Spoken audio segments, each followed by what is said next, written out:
Quinta carta à igreja de Sardes. E ao anjo da igreja que está em Sardes escreve: Isto diz o que tem os 7 Espíritos de Deus e as 7 estrelas. Eu sei as tuas obras, que tens nome de que vives e está morto. Sê vigilante e confirma o restante que estava para morrer, porque não achei as tuas obras perfeitas diante de Deus. Lembra-te, pois, do que tens recebido e ouvido, e guarda-o e arrepende-te. Se não vigiares, virei sobre ti como um ladrão, e não saberás a que hora sobre ti virei. Mas também tens em Sardes algumas pessoas que não contaminaram suas vestes, e comigo andarão de branco, porquanto são dignas disso. O que vencer será vestido de vestes brancas, e de maneira nenhuma arriscarei o seu nome do livro da vida. Confessarei o seu nome diante de meu Pai e diante dos seus anjos. Quem tem ouvidos, ouça o que o Espírito diz às igrejas. Pai de poder, é a tua palavra, Senhor, que não seja eu, mas o teu Espírito a falar em cada vida, em cada coração, nesta manhã de ceia do Senhor, ó Pai. Aviva a tua obra, desperta a tua igreja, fala conosco, ó Pai. Tu sabes, de mim mesmo não tenho nada, mas dependo do teu Santo Espírito, ó Pai. Perdoa os nossos pecados, as nossas falhas, e eu declaro, Senhor, que o teu povo há de entender a tua palavra. Fala em cada vida, em cada coração, renova e abençoa cada um no nome de Jesus. Amém e amém. Amados, olhando para a igreja de hoje, algumas das falhas da igreja do Senhor Jesus Cristo que nós temos visto, são pessoas que monopolizaram o cristianismo. Pessoas que definiram coisas que na verdade Deus nunca definiu. Como por exemplo, alguns acham que só o intercessor é que deve orar. Alguns cobram que só o intercessor que tenha que ter uma vida de oração. Monopolizaram a oração do intercessor. É o intercessor que tem que orar, é o intercessor que tem que pagar o preço, é o intercessor que tem que jejuar, é o intercessor que tem que estar na vigília, tem que estar na campanha, tem que estar em jejum. Não é assim. Outros monopolizaram o poder do louvor e da adoração. E acham que somente os músicos e os cantores, os levitas, é que devem cantar e adorar ao Senhor. Ninguém precisa ter uma vida de louvor, ninguém precisa ter uma vida de adoração, a não ser os músicos. Os músicos e os levitas, esses precisam ter. Também te digo, não é assim. Outros monopolizaram o evangelismo. Acham que só evangelista que tem obrigação e dever de evangelizar. O restante não precisa. Nossa igreja tem bastante evangelista, graças a Deus por isso. Deixa que eles façam a obra. A gente não precisa fazer isso. Meu amado, quando o Senhor chamou a igreja, Ele chamou um corpo. Quando o Senhor chamou a igreja, Ele pede que a igreja orai sem cessar, é para toda a igreja.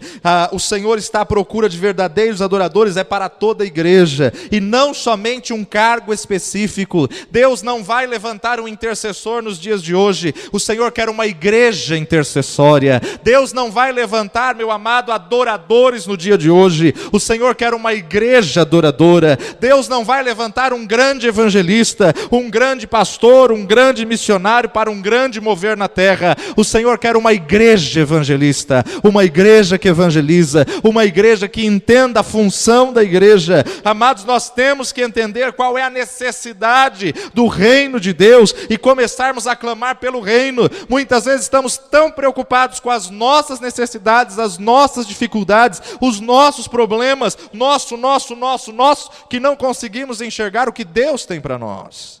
Deus te chama esta manhã para ampliar a tua visão, para alargar as estacas da tenda. Não é somente o evangelista que o Senhor vai cobrar e vai requerer as vidas, mas é de toda a igreja, porque Ele não disse: e vós evangelistas, e vós pastores, ide por todo o mundo e pregai o evangelho, mas Ele disse a toda a igreja, a mim e a você: ide por todo o mundo, pregai o evangelho a toda criatura. O Senhor não disse: vós intercessores, orem sem cessar, mas o Senhor disse a toda toda a igreja, você tem que ter um compromisso de oração, você tem que ter um compromisso de santidade, de jejum, de intercessão, de mortificar a tua carne.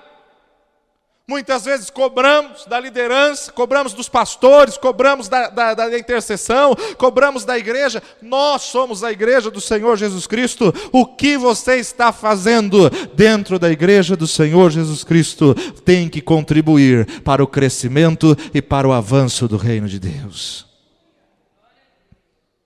Meu amado, não é responsabilidade do intercessor a tua causa. Está com problema, ora, clama, interceda.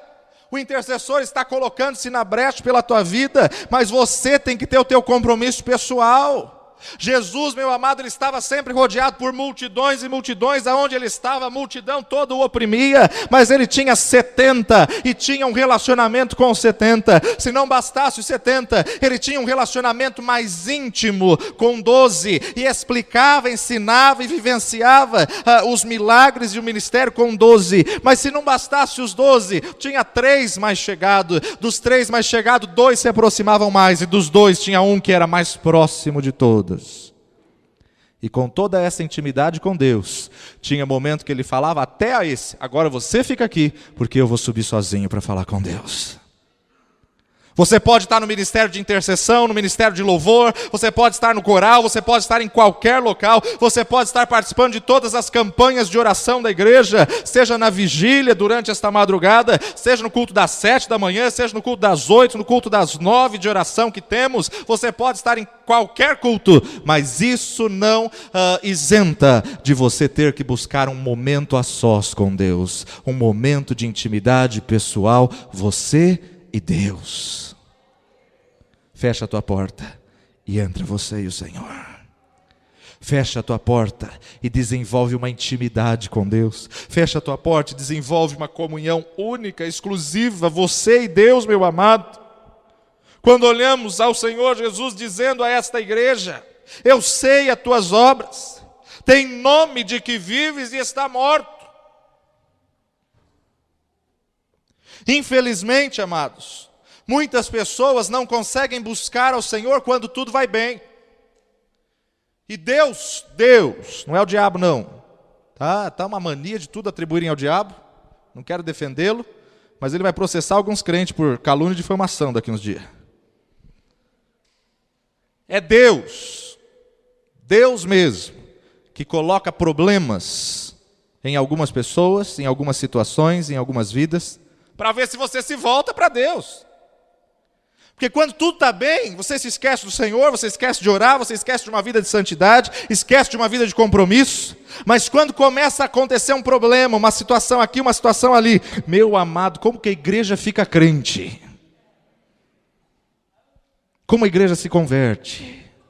E muitas vezes Deus permite que você passe por vales, passe por problemas, porque Ele quer uma intimidade maior com você. Esse problema não é para a morte, esse problema, meu amado, não é para a destruição, mas esse problema é porque Deus quer te conhecer e quer que você o conheça em espírito e em verdade. Ele quer que você tenha uma intimidade com Ele, que você desenvolva uma intimidade com Ele, porque quando acontece o problema, você ora, você jejua, você busca, você clama, você começa a depender do Senhor. Quando você vê que você não tem forças na situação, aí você fala: Senhor, eu dependo de Ti, Senhor, se não for ao Senhor. E meu amado, muitas vezes Deus permite para que você tenha essa aproximação, para que você comece a buscá-lo, porque o Senhor está procurando entre a terra vidas que Ele possa ter intimidade. Nós precisamos entender o propósito de Deus, a forma de Deus trabalhar é diferente da nossa. Deus não trabalha como trabalha o homem, meu amado. Nós não entendemos muitas vezes o propósito de Deus, mas a palavra de Deus me garante: todas as coisas contribuem para o bem daqueles que amam e servem a Deus. Se é todas as coisas, são todas as coisas. Então não importa qual seja o vale que você esteja passando, aprenda a observar em que isso está contribuindo para que você se apegue mais a Deus, para que você clame mais, para que você ore mais, para que você jejue mais, para que você se santifique mais, para que aumente o teu compromisso com o Senhor, para que aumente o seu relacionamento com o Senhor, porque o Senhor está voltando para buscar a igreja, mas um povo lavado, comprado, remido, um povo que vive em santidade e um povo de vestes brancas, que não contaminam as suas vestes com pecado. O Senhor quer levantar uma geração de adoradores na nossa nação, e nós estamos muitas vezes dispersos, nós estamos muitas vezes cobrando dos levitas, dos músicos, dos cantores. É você que tem que adorar também, meu amado. Cada um tem que ter a sua vida de adoração, a sua intimidade de adoração. Para adorar ao Senhor não precisa estar no púlpito, não precisa estar com o microfone. Para adorar ao Senhor, o Senhor sonda a tua adoração aí no teu lugar, lá no último banco, lá na portaria, aonde você está, na tua casa. O Senhor está se agradando quando você o adora em espírito e em verdade.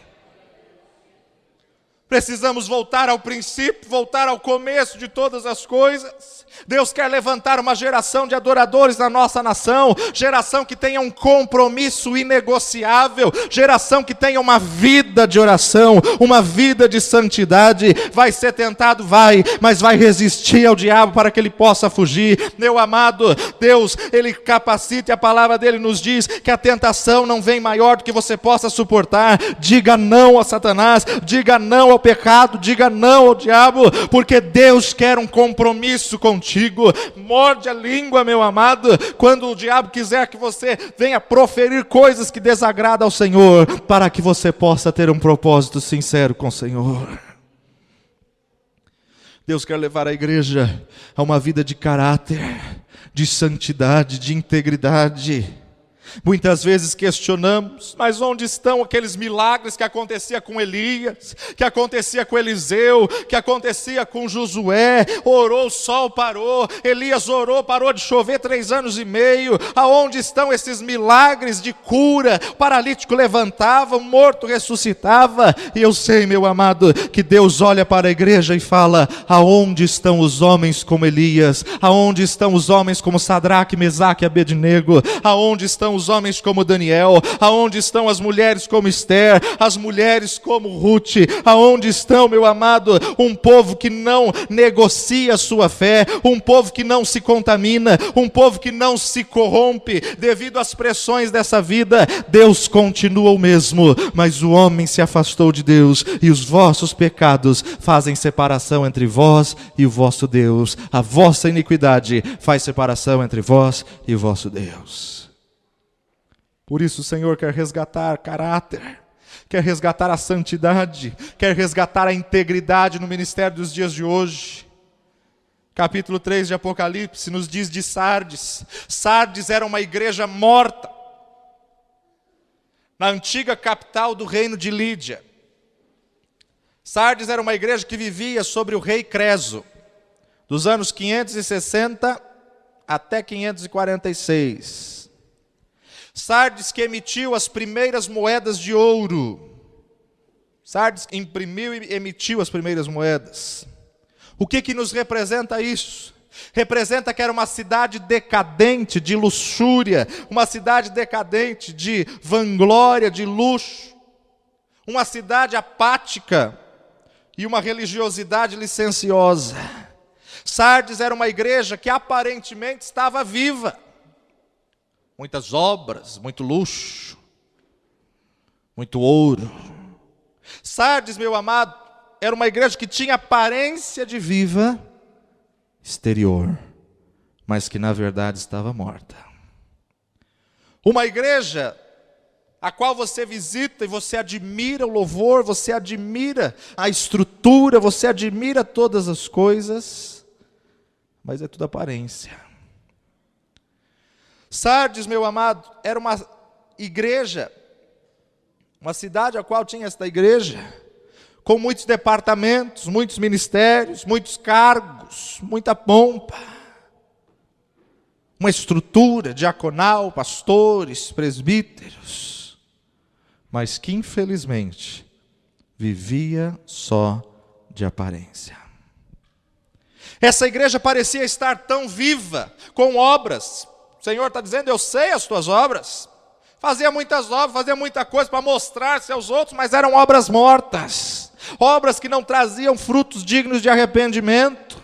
E creio, meu amado, que muitos já tiveram essa experiência de conhecer ou de passar por pessoas, por vidas ou até por igrejas, ministérios que têm aparência de viva, mas quando você começa a se infiltrar, começa a conhecer, você descobre que está impregnado a morte. Sardes era uma igreja assim. Essa igreja, meu amado, estava tão morta, e a palavra não nos define detalhadamente qual era a razão de ela estar morta, mas a palavra nos traz um motivo: porque as suas obras não se acham íntegras, não se acham perfeitas diante de Deus. Com isso nós podemos ver o quê? A falta de integridade na vida cristã, meu amado, é a razão dessa igreja estar morta. Você como igreja, como está a sua integridade? Você como igreja, como está a sua vida de santidade? Você como igreja do Senhor Jesus Cristo? Meu amado, a falta de integridade dessa igreja fez com que Jesus atribuísse que essa igreja estava morta. Apesar de ter forma de viva, apesar de ter aparências de viva, um belo louvor, uma bela estrutura, um bom grupo, mas interiormente as obras não eram íntegras diante de Deus. Se as obras não eram íntegras, não agradavam ao Senhor. O que é integridade? Integridade é a qualidade daquele que é íntegro, inteireza, moral, retidão, honestidade, imparcialidade, inocência, inteiro, completo, reto, incorruptível. Integridade tem a ver com motivação do coração. Integridade tem a ver com a real intenção que você faz o que faz, aquilo que o Senhor sonda. Deus não vê como vê o homem. Meu amado, Samuel olhou para o exterior e queria ungir todos os irmãos de Davi, mas Deus olhou para o interior. Esse eu tenho rejeitado, Samuel, não derrama óleo sobre ele. Meu amado, quantos dentro da igreja estão vivendo de aparências? Quantos dentro da igreja estão vivendo de exterior? Por quê? Porque não tem uma vida de oração, não tem uma vida de louvor, não tem uma vida de adoração, não tem uma vida de santidade, tem aparência de que vive, mas está morto, e o Senhor não se agrada, o Senhor não recebe. Meu amado, é uma manhã de ceia, mas é uma manhã de arrependimento, é uma manhã de nós consertarmos o altar, é uma manhã de nós sondarmos os propósitos e as motivações dos nossos corações. Quantas pessoas que oram, têm dom, têm revelações, têm visões, mas estão mortos. Quantas pessoas que dão a aparência que são super espirituais, mas estão mortos. Você convive com ele 2, 3 dias, você vê que está morto.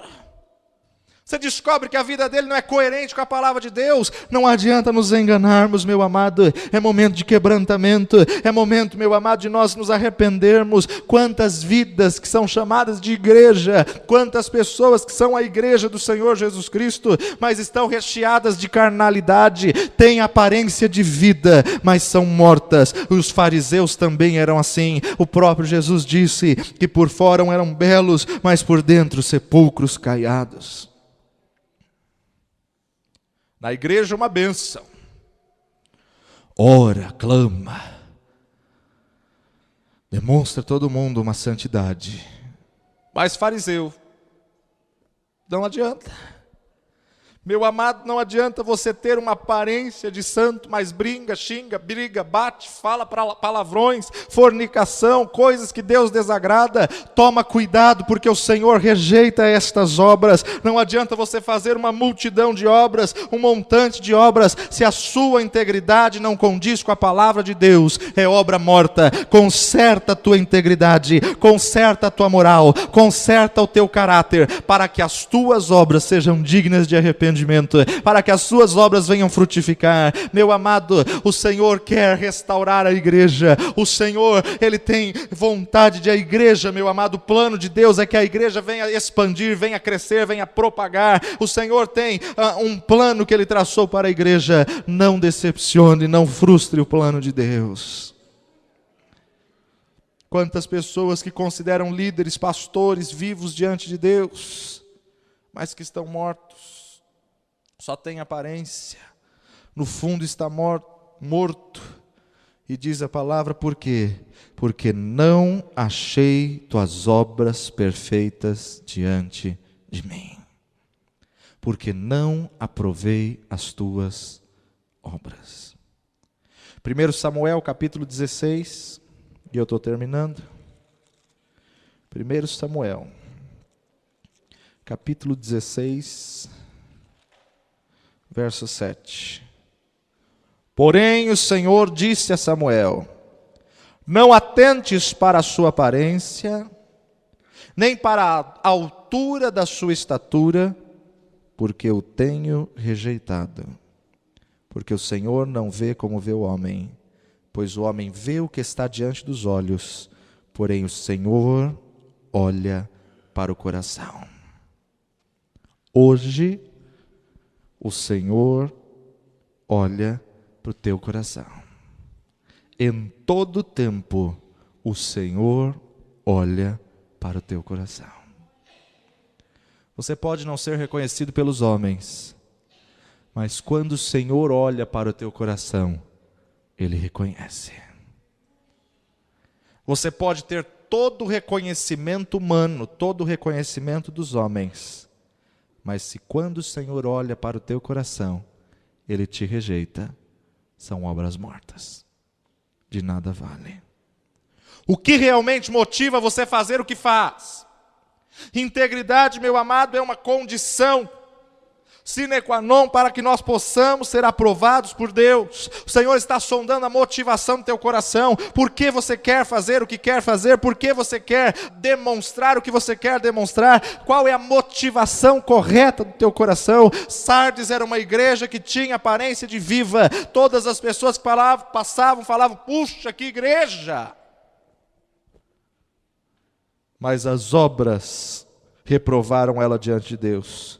Como têm sido as suas obras? Como está o seu dia a dia? Qual é o íntimo do seu coração? Qual a motivação que faz você fazer o que faz? Qual a motivação de você estar trabalhando, estar se dedicando na casa do Senhor? O Senhor sonda o coração e o Senhor vê a integridade do seu coração. Nesta manhã de ceia, meu amado, o Senhor quer sondar o teu coração e quer que você entre numa comunhão, numa intimidade. O Senhor quer te chamar para o recôndito da sua presença.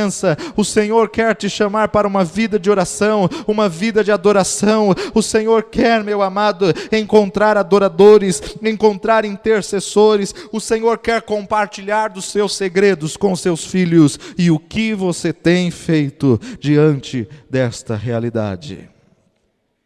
Abaixa sua fronte agora e peça ao Espírito Santo de Deus: Senhor, Tu me sondas e me conheces. Conheces o meu assentar e o meu levantar. Peça ao Senhor que sonde o teu coração e peça: santifica-me, Senhor. Santifica-me.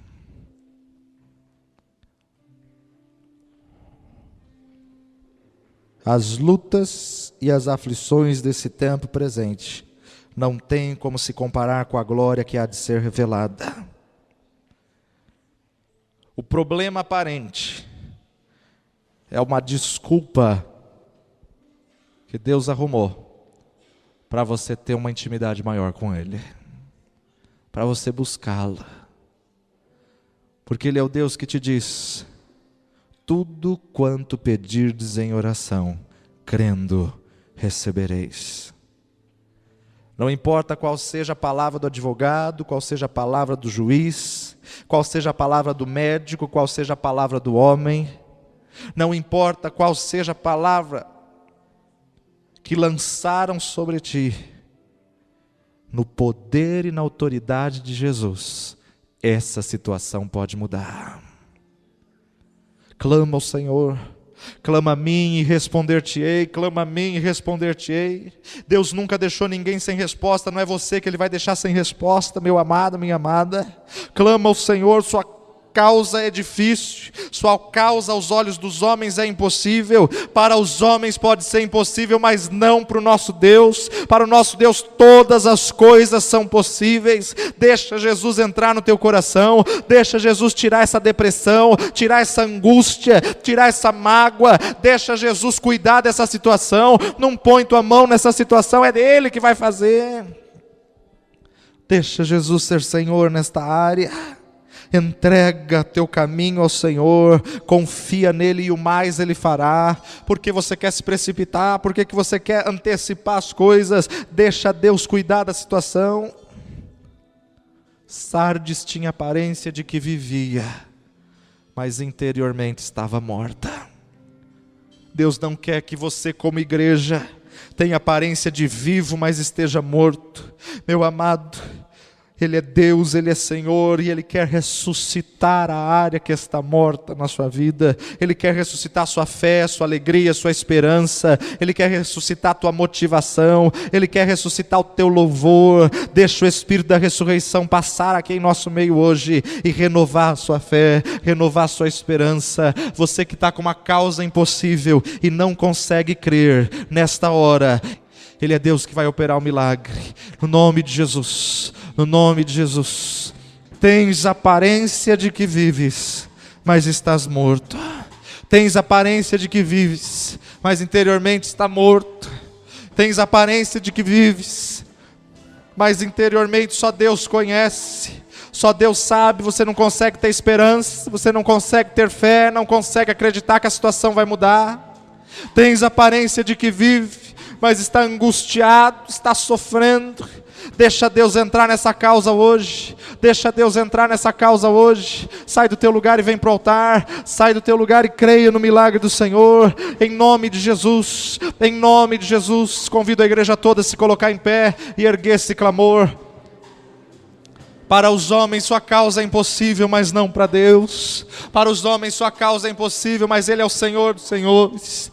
Deixa Deus realizar o milagre. É a ceia do milagre, é a ceia da restituição. É a ceia da restituição. Deixa Deus restituir, deixa Deus realizar.